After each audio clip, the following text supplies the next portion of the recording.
Você sabia que a cada 10 minutos, 6 bebês nascem antes da hora? São cerca de 340 mil nascimentos prematuros todos os anos, segundo o Ministério da Saúde. A prematuridade é a principal causa de morte infantil antes dos 5 anos de idade. O Brasil ocupa a 10ª posição no ranking global de partos prematuros, que levam 10 vezes mais óbitos de crianças do que o câncer. Os números de prematuros vêm aumentando nos últimos anos no país, principalmente na região norte. São considerados prematuros os bebês nascidos antes de 37 semanas de gestação. Eles enfrentam muitos desafios, como riscos elevados de complicações de saúde, como problemas respiratórios, deficiências sensoriais e atraso no desenvolvimento. Como será a rotina das mães de bebês prematuros, que em alguns casos podem levar meses para sair da UTI neonatal? Dia 9 de junho, o Léo teve alta. 1 ano e 4 meses depois que a Nicole partiu, eu saí com o Léo nos braços. E ali foi uma grande conquista. Vamos falar sobre isso? Oi, gente, eu sou a Carolina Cassola, jornalista e criadora do Pode Falar de Saúde, um espaço para a gente entender juntos sobre saúde integral, física, mental e emocional. Te convido para me acompanhar no YouTube, no canal @Pode Falar de Saúde e nos principais agregadores de podcast. Segue também lá no Instagram, @Pode Falar de Saúde. Curte e compartilha esse conteúdo com quem precisa ouvir. Essa é uma produção em parceria com a RWCast, a central de podcasts do Grupo Rádio Web. Hoje eu vou contar a história da Amanda Flinco da Silva. Antes de começar, eu quero fazer um alerta de conteúdo sensível, porque é um tema delicado que envolve vulnerabilidades de uma mãe no puerpério e também em luto. Ou seja, esse conteúdo ele pode gerar alguns gatilhos em algumas pessoas. Parecia que estava tudo bem na gestação da empresária de 31 anos, isso lá em 2019, até que ela começou a ter picos de pressão alta, alguns desconfortos, e a bebê Nicole parou de crescer mais ou menos a partir da 26ª semana. As orientações que a Amanda recebeu foram ter uma suplementação alimentar melhor, fazer repouso e monitorar a pressão. O fetólogo, que é um obstetra especializado no acompanhamento do desenvolvimento do feto durante a gestação, alertou a médica dela que a gravidez não poderia ser levada por muito mais tempo. 2 dias depois, eu voltei para o pronto-socorro, já com muito mal-estar, uma pressão de 21/11, em estado bem grave, já com problemas nos rins, no fígado. Fui diagnosticada com síndrome HELP, uma evolução grave da pré-eclâmpsia, e tudo aconteceu muito rápido. Eu nem consegui processar. Eu falo que a Nicole nem nasceu. Ela foi arrancada de mim, porque foi muito rápido. Eu sei que eu estava em estado muito grave, que tinha que ser feito, né, o mais rápido possível, mas que poderia ter sido um pouquinho mais gentil, com uma mãe assustada, né, que nem sabia o que estava acontecendo. Eles rasgaram minha roupa e tudo, e não me falaram que ela nasceria naquele momento. Eu ouvi de uma enfermeira pedindo para o meu marido assinar o termo da cesárea, que ela teria que nascer naquele momento. E eu ouvi isso. Ela falou assim: vamos precisar subir com ela agora pra gente tentar salvar as duas, porque senão a gente não vai salvar nenhuma. A Nicole nasceu de 30 semanas, com 1,80 kg e 35 centímetros. Eu fiquei 10 dias na UTI e ela 14 dias. Desses 14 dias ela teve várias intercorrências. Ela foi entubada, na intubação perfuraram o estômago dela, então ela não conseguia mais se alimentar com colostro e só com alimentação parental. Enfim, uma prematura extrema tem muitas intercorrências, né? Muitos desafios.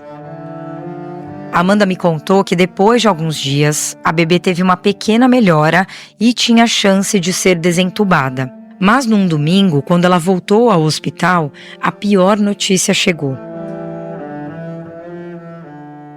A sala estava fechada, ninguém falava nada pra gente, só falava que a sala 5 tá fechada e nenhum dos pais podiam entrar. Tanto que a gente estava com outros pais lá na sala de espera.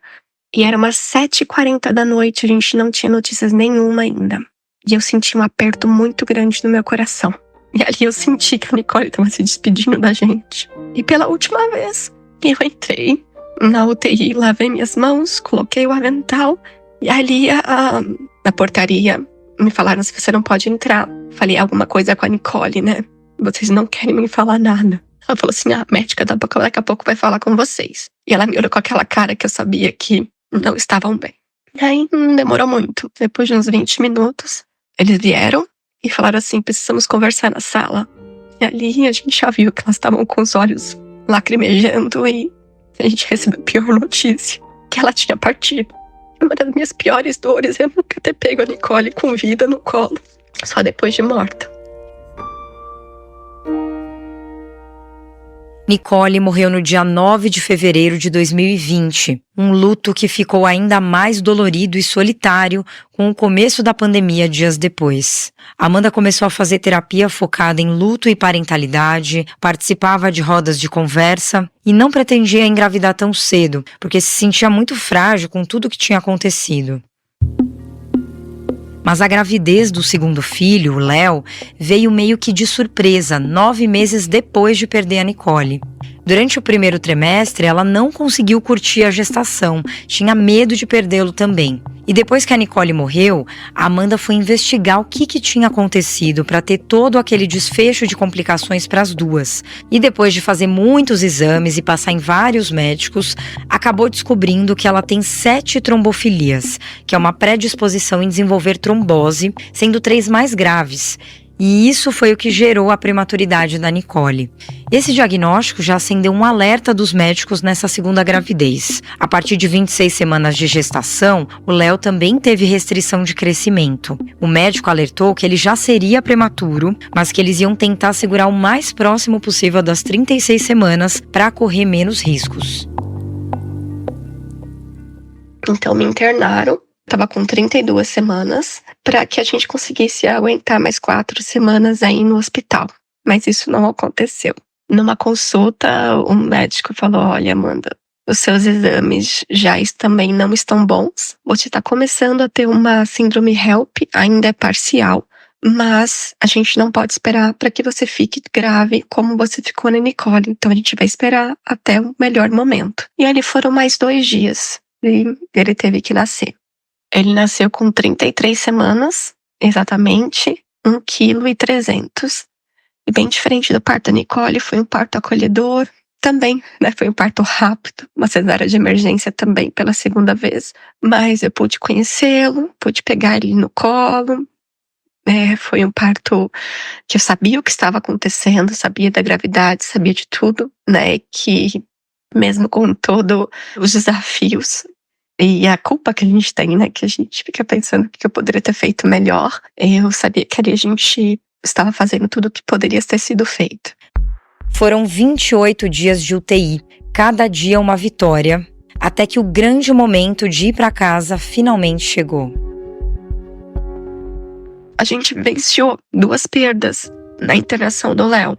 E quando a gente vê, né, a prematuridade, a morte mora literalmente ao lado.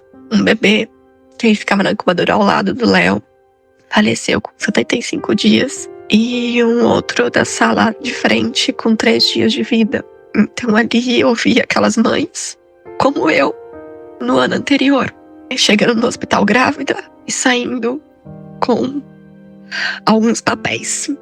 Isso, o bebê no caixão. Mas no dia 9 de junho, o Léo teve alta. 1 ano e 4 meses depois que a Nicole partiu, eu saí com o Léo nos braços. E ali foi uma grande conquista. As mães de UTI passam tantas angústias que cada pequena conquista se torna uma grande vitória.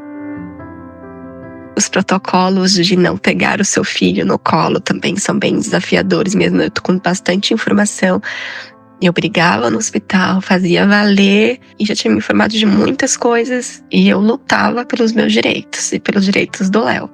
Então, com 6 dias de vida, eu consegui pegar o Léo pela primeira vez. E dali, todos os dias, eu pegava várias vezes por dia. Até um dia que a médica falou, você não pode pegar ele muitas vezes, ele pode saturar baixo. Eu falei, ele nunca saturou baixo, ele satura até melhor no meu colo. E eu falei, então eu vou continuar pegando ele quantas vezes eu quiser. E assim foi. Um dos grandes desafios, assim como muitas mães que vivem esse período da UTI, é na questão da amamentação.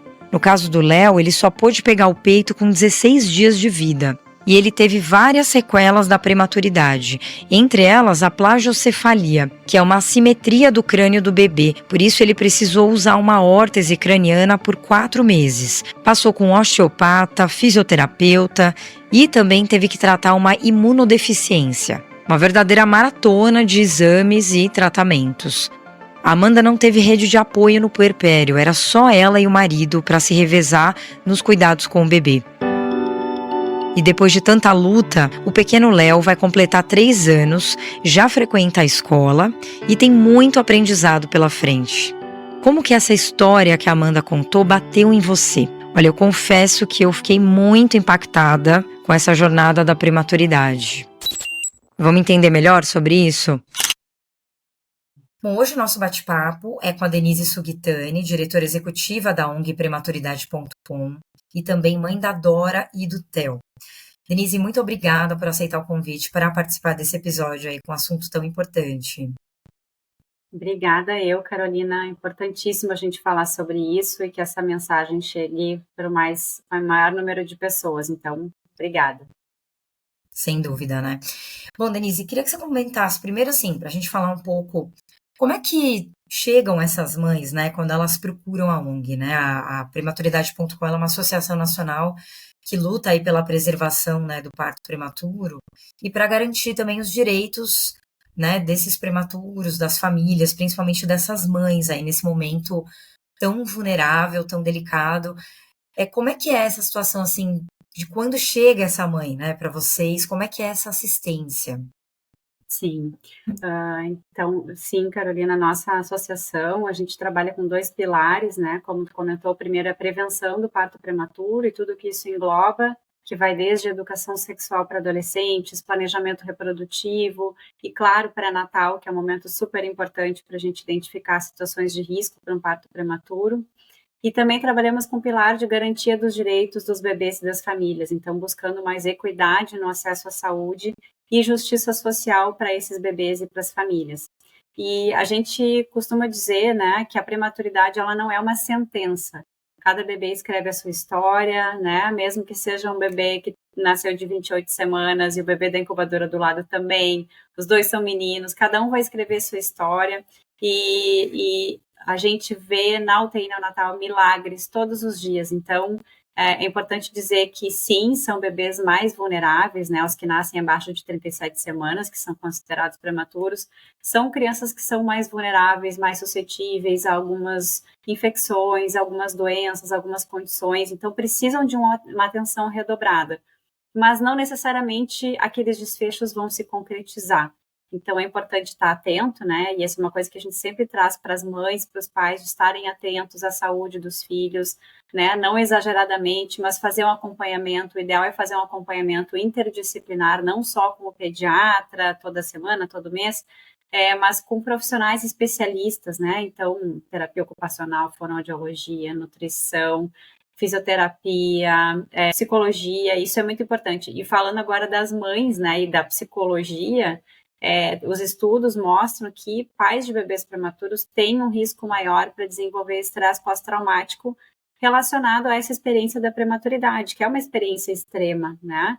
Ver um filho numa UTI neonatal, lutando pela vida, passando por tantas situações de estresse, a desconstrução da maternidade idealizada, do bebê idealizado, daquele momento do nascimento. Então, a maioria dos pais acaba que cai de paraquedas nesse universo da UTI neonatal, muitas vezes não estavam nem preparados, não tinham nem a roupinha, o quarto, não fizeram chá de bebê, então é todo um processo totalmente diferente, totalmente atípico passar por essa assistência da prematuridade. Quando os pais chegam para nós e as mães, chegam com muitas dúvidas e desinformação, porque nunca tinham ouvido falar, a maioria deles nunca tinha ouvido falar de prematuridade. Ficaram sabendo que eram prematuro quando passaram por isso, e é a maneira mais difícil, mais desafiadora de descobrir, né, as especificidades de um bebê prematuro e o que é essa experiência. Eu acredito que seja muito difícil preparar um pai e uma mãe para essa situação, mas a gente consegue, com informações trazidas de maneira, né, leve, da maneira com uma comunicação efetiva e afetiva, a gente consegue construir uma sensibilização para, olha, pode acontecer com qualquer família, porque pode acontecer com qualquer gestante, né? É importante que a gente diga isso, e importante que a gente diga que muitas vezes a prematuridade ela acontece sem nenhum motivo aparente, sem nenhuma causa. Então muitas mães se culpam, mas o que eu fiz, né? Foi alguma coisa que eu fiz ou deixei de fazer? E muitas vezes a prematuridade ela acontece porque ela acontece, não existe uma explicação, né? Não tinha um fator de risco prévio. E saber disso tira a culpa, né, de muitas mães.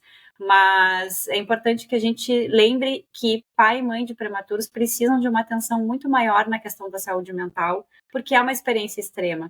Então, quando os pais chegam para a gente, né, tem um núcleo de saúde mental na ONG que acolhe essas famílias, que faz grupos online, né, gratuitos de acolhimento e atendimentos individuais também, se necessário, justamente para, primeiro, os grupos para mostrar que eles não estão sozinhos nessa jornada, né, e trazer essa atenção de especialistas para eles nesse momento, para que essa experiência seja o menos traumática possível lá para frente. Com certeza é uma experiência que vai marcar para o resto da vida, mas ela não precisa ser tão traumática assim, né? Então, nesse primeiro momento, esse acolhimento é importante, né, Carolina?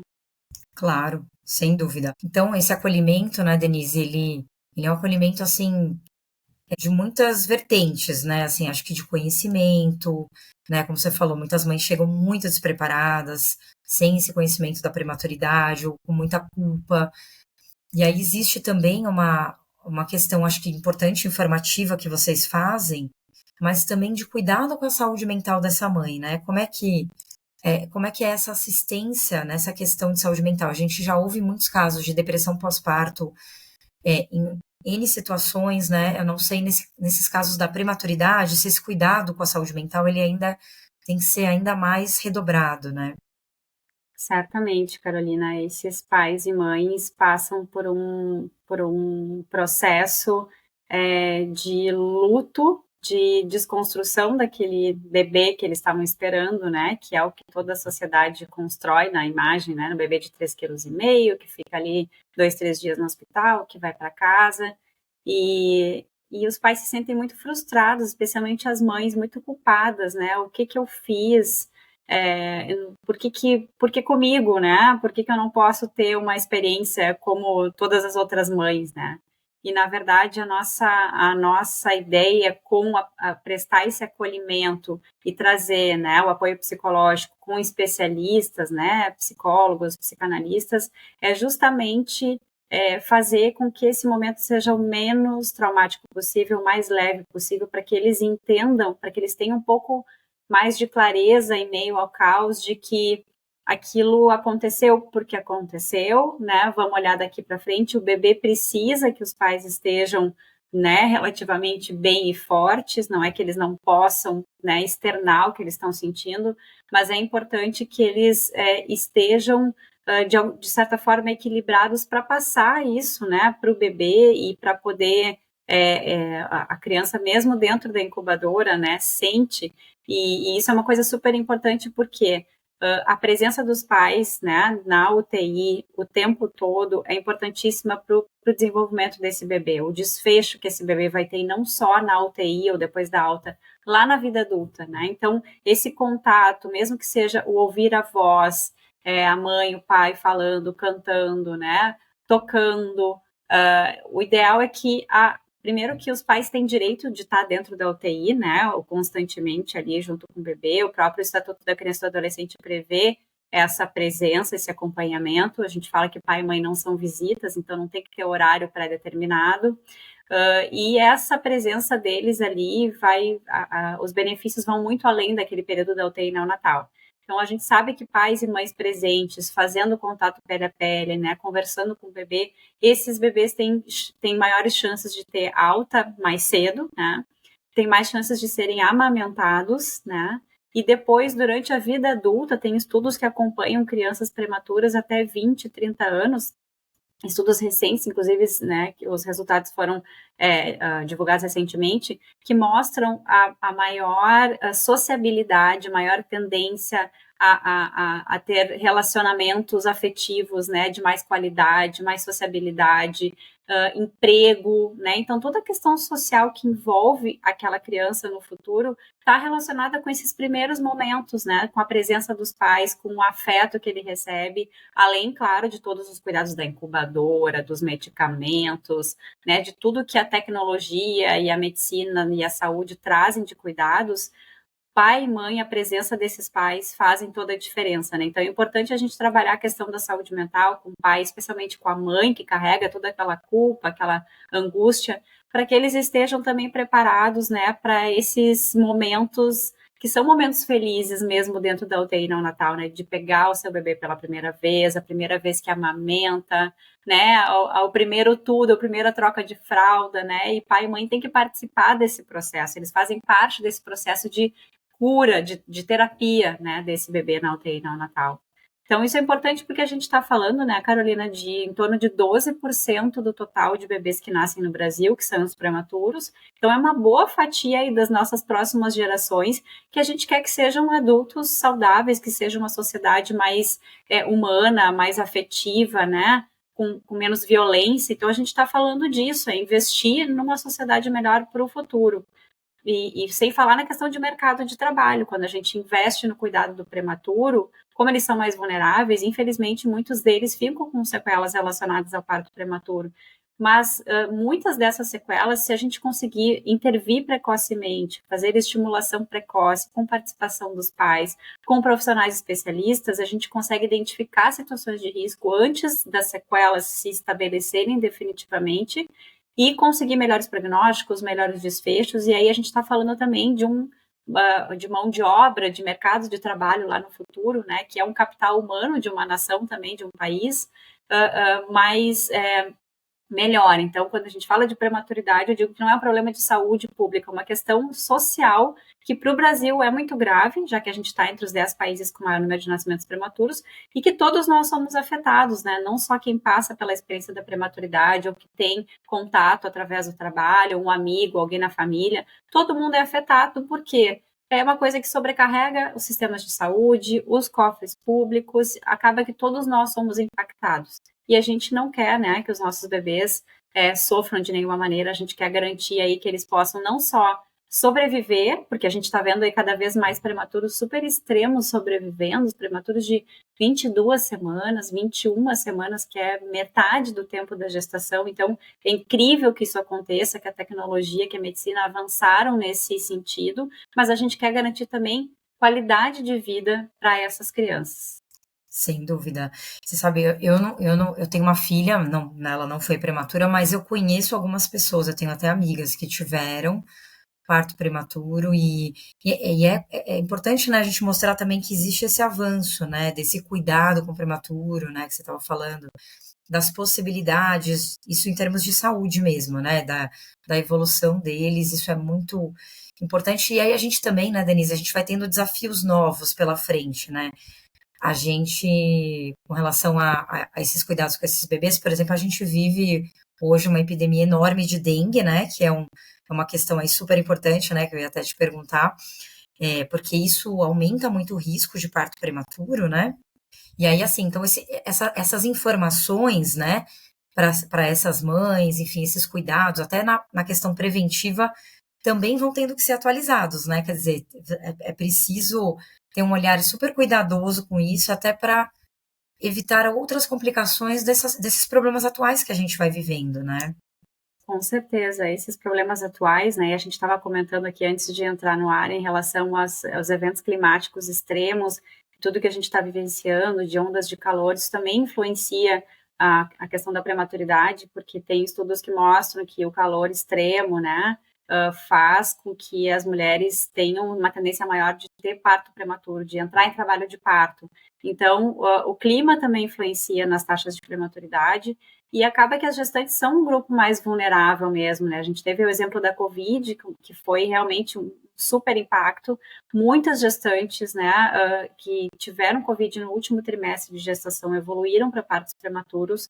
Algumas delas acabaram indo a óbito e o bebê ficou na UTI neonatal, um bebê, né, prematuro já órfão. Então, a Covid teve um impacto bem forte na questão da prematuridade, sem falar na questão das vacinas, né, que trouxe muita dúvida em relação às vacinas, diminuição de busca de vacinas, e o calendário vacinal do prematuro tem alguns detalhes, ele é diferenciado e eles precisam das vacinas, então isso a gente está sofrendo impacto até hoje, né, da questão de fake news em relação à vacina, as pessoas duvidarem que o prematuro precisa muito das vacinas, todas as crianças precisam, e eles têm algumas específicas, mas o Covid teve isso e também teve a diminuição da busca pelo pré-natal, né, como as pessoas estavam com medo de sair, e claro, com razão, né, a gente teve todo esse impacto no aumento das taxas de prematuridade pela Covid, e agora a gente está vendo uma onda parecida em relação à dengue, né, por justamente as gestantes serem grupos de risco aí para situações onde o organismo pode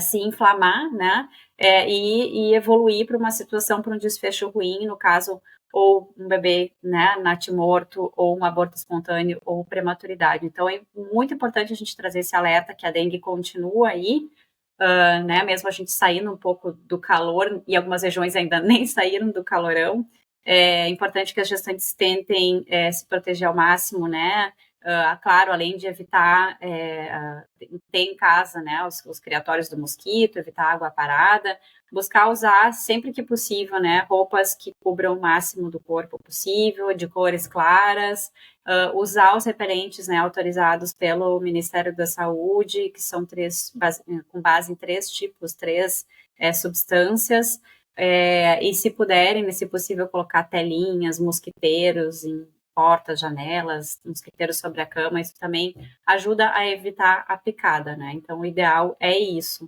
Mas é um cuidado constante, assim, né? Porque a gente quer que esse bebê fique lá, né, dentro da barriga da mãe até as 40 semanas, que é quando ele vai estar maduro para nascer.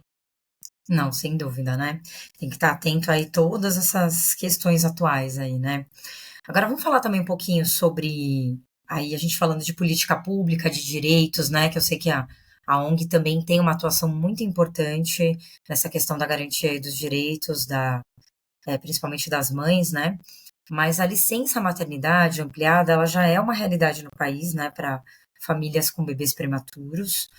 E depois você até me corrige se eu estiver errada, mas caso a mãe ou o bebê permaneçam internados por mais de 15 dias depois do parto, seja por prematuridade ou até por qualquer outro motivo, é possível ampliar o prazo desse benefício, né?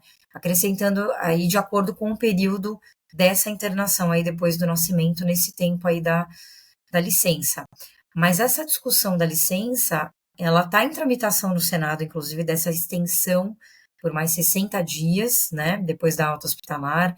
A gente ainda não tem um desfecho sobre isso, e garantir esse direito, ele é extremamente importante, mas ainda tem muitas famílias que enfrentam essa barreira, né, que às vezes não conseguem a garantia desse direito ali no momento em que isso é reivindicado, né. Sim, sim. É bem importante falar sobre isso, Carolina. Então, só fazendo um resumo da história da questão da licença maternidade no Brasil, a ONG completa 10 anos esse ano, em 2024, e desde que a gente começou o nosso trabalho, uma das grandes bandeiras no Congresso era a questão da ampliação da licença maternidade para mães de prematuros. E com isso a gente teve alguns projetos de lei e projetos de emenda constitucional, então tem um projeto de emenda que ele está vivo ainda, digamos assim, e a gente está tentando fazer ele voltar a tramitar, que é o 181 de 2015. Esse projeto prevê a extensão da licença maternidade para todas as trabalhadoras, independente do regime trabalhista, em até 120 dias. Então, as mulheres vão ter lá seus 120 dias ou 180, no caso dela trabalhar numa empresa que já adota os 180 dias, né, os 6 meses, ela tem direito àquele tempo e até 4 meses a mais que aquilo, né, caso ela precise, de acordo com o tempo de internação do bebê. Esse é um dos projetos que tramita, né, o projeto que tu comentou do Senado também é um projeto que está tramitando, mas o que a gente tem que já está valendo e que a ONG participou ativamente é uma ação no STF, que foi aprovada em 2020, que fala, a gente começou a nossa luta em função das mães de prematuros, então essa ação no STF dizia que todas as mães de prematuros teriam direito a ampliar a sua licença maternidade de acordo com o tempo de internação do bebê. Quando foi aprovada essa ação, desculpa, no STF, A gente super comemorou, super, né, divulgou, colocou nas redes sociais, na capa do site da ONG, e a gente não viu nenhum alarde da mídia em relação a isso. E já estava valendo, tinha um peso de lei, apesar de não ser uma lei, não foi divulgada no Diário Oficial, essa ação do STF ela tem um peso de lei. E a gente começou a receber relatos de mães dizendo, olha, mas não está funcionando, meu chefe diz que isso não existe, falei com o INSS, disseram que não está valendo isso aí, e, enfim. A gente fez um compilado desses relatos, dessas negativas, encaminhou para o STF, para o ministro Luiz Edson Fachin, que é o relator dessa ação, e dizer, olha, não está acontecendo. E ele, mais que prontamente, cobrou, então, fez deu um prazo para o INSS se manifestar em relação a isso, né, e regulamentar essa decisão, porque ela já estava aprovada em definitivo. E a gente, depois de um ano, a gente esperava que isso saísse depois de 30, 60 dias, mas depois de um ano saiu, mas ficamos muito felizes porque foi uma grata surpresa. A portaria do INSS, a 28 de março de 2021, é uma portaria conjunta do INSS com o Ministério da Economia. O que ela diz? Essa vale até hoje, que todas as trabalhadoras previdenciárias, ou seja, que contribuem para o INSS de alguma forma, seja carteira assinada, MEI, autônoma, empregada doméstica, essas mulheres têm garantido a ampliação da licença maternidade caso o bebê nasça e fique mais de 15 dias internado, que foi o que tu comentou. Então, a nossa surpresa e felicidade foi que, não só no caso de bebês prematuros, mas qualquer situação que o bebê precise ficar internado, ou mesmo a mãe, por alguma complicação após o parto. Então, se é um bebê que tem alguma doença rara, alguma condição genética ou precisou de alguma cirurgia, qualquer intercorrência, esse bebê fica mais de 15 dias, essa mãe pode adicionar o tempo que ele ficou ali à sua licença maternidade, digamos, de 120 dias, independente do tempo. Então, se o bebê ficou 90 dias internado, 120, 200 dias internado, ela tem a licença dela e mais esses 200 dias pagos da mesma forma. Então, isso foi uma super vitória, porque as mães de prematuros, muitas vezes, acabava o prazo da licença e o bebê ainda estava internado, se era um bebê que tinha muitas intercorrências, um bebê mais grave, ou então ela acabava a licença maternidade, acabava o seu período de licença e ela ficava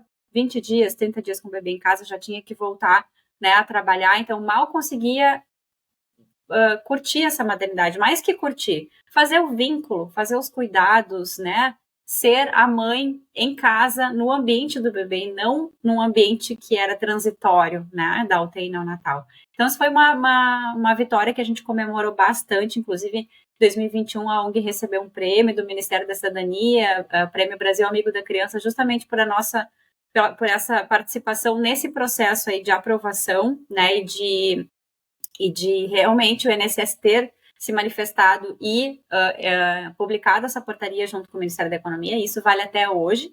Então, quem ficou de fora dessa decisão, na verdade, são as servidoras públicas, por isso que a gente quer que essa PEC volte a tramitar, porque a PEC compreende todos os regimes trabalhistas, né? Que acaba que muitas servidoras ficaram de fora, né? Servidoras públicas municipais, estaduais, federais. Mas o que acontece hoje em dia? Elas entram na justiça, né? Elas entram com um processo pedindo ampliação da licença, com base nessa decisão do STF, e a maioria delas consegue ampliar a licença, né? Então, consegue ter o seu período lá de licença estendido e ficar com o bebê e curtir, amamentar. E no fim todo mundo sai ganhando, que é aquilo que a gente estava falando, né? De um bebê que recebeu afeto, que foi amamentado.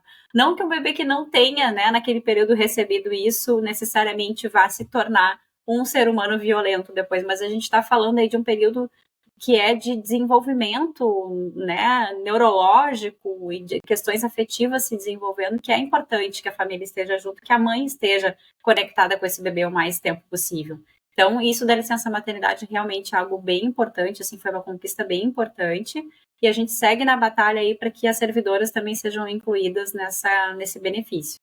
Claro, porque no caso, assim, como esse da Amanda, né, que não conseguiu garantir esse direito, enfim, para conseguir ter isso, assim, é importante procurar, por exemplo, a ONG, porque às vezes um advogado, nem todas essas mulheres têm, né, uma condição ali financeira para conseguir pagar um advogado, né, e garantir isso, mas a própria Defensoria Pública também, né, do Estado, também pode ser Sim. acionada, né, Denise? Pode. E a gente tem um comitê jurídico voluntário, então são pais, mães de prematuros que são advogados, né, trabalham com isso, que orientam também as mulheres a como seguir, né, se é necessário entrar com o processo, quais são os caminhos, né, todo o fluxo dessa questão da licença, a gente super está à disposição, né, através do comitê jurídico para ajudar. Maravilha.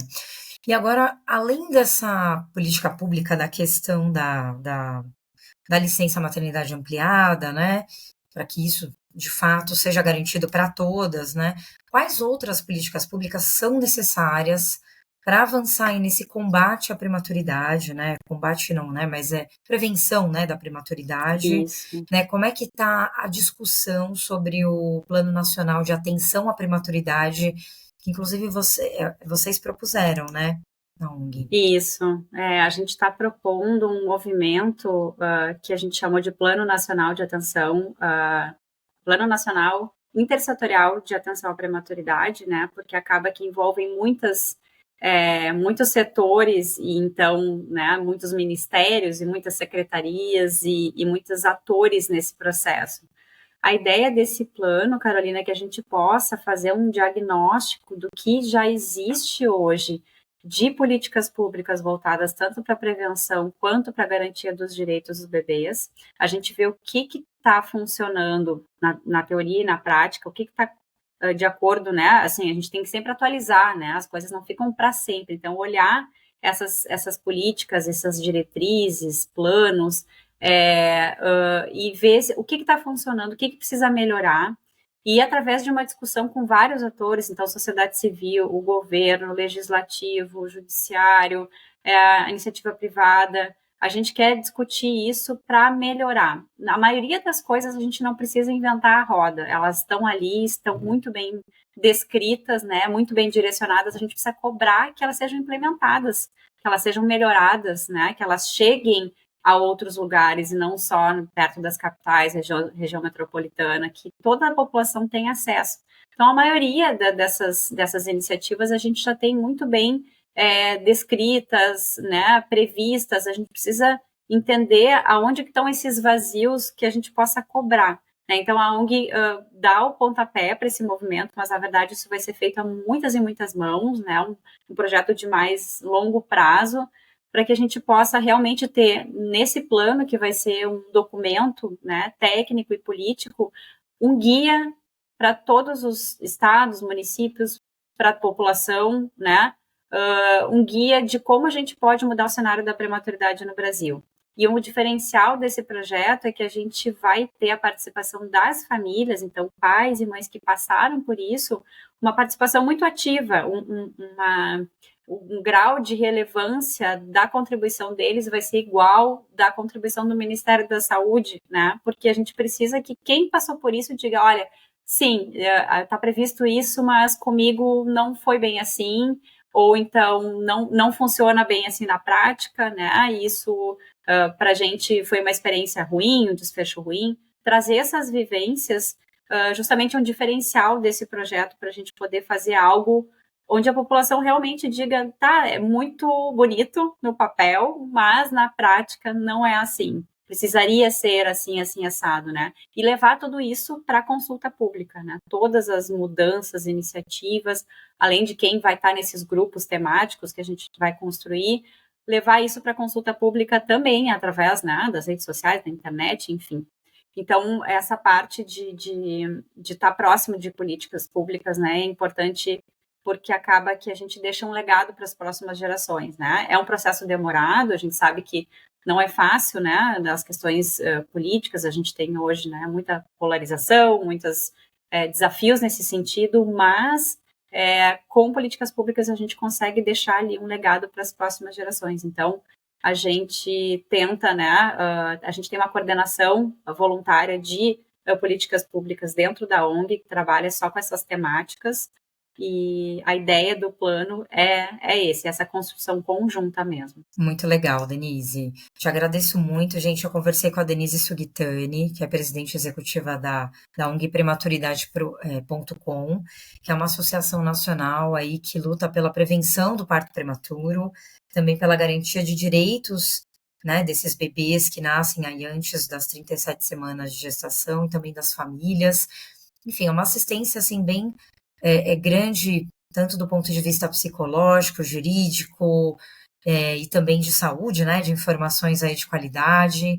Então, se tiver alguma mãe aí que esteja vivenciando esse momento, alguém que você conheça, né, fale sobre o trabalho aí da ONG, né, procure informação de qualidade, né, não fique desassistida, porque isso também faz diferença na própria evolução desse bebê, né, Denise? Porque se essa mãe, Com se essa certeza. família não está bem, né, inclusive emocionalmente, porque são muitas surpresas, né, com essa questão, às vezes, do parto prematuro, que ele acaba vindo, às vezes, de uma forma muito inesperada. Então, se não tivesse cuidado com essa saúde dessa família, realmente fica difícil, né, de dar assistência para esse bebê também, né?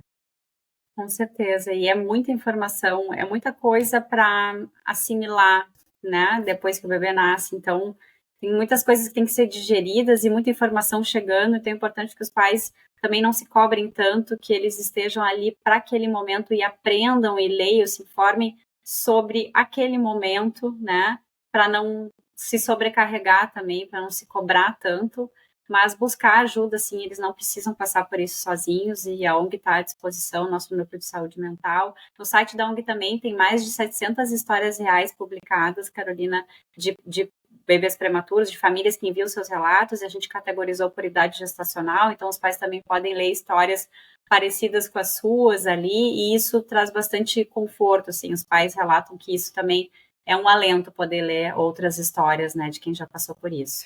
Porque quando você passa, assim, uma situação difícil, você sempre tem a sensação de que é só com você, né? Porque eu. E quando existe essa troca, né, de olhar para outras histórias, outras experiências, realmente traz um alento, né, importante. E às vezes até um insight diferente para buscar algum tipo de assistência, de informação. Então, essa troca é realmente bem importante, Com né? certeza. Te agradeço muito, viu, Denise, pelo seu Obrigada, eu que tempo. agradeço.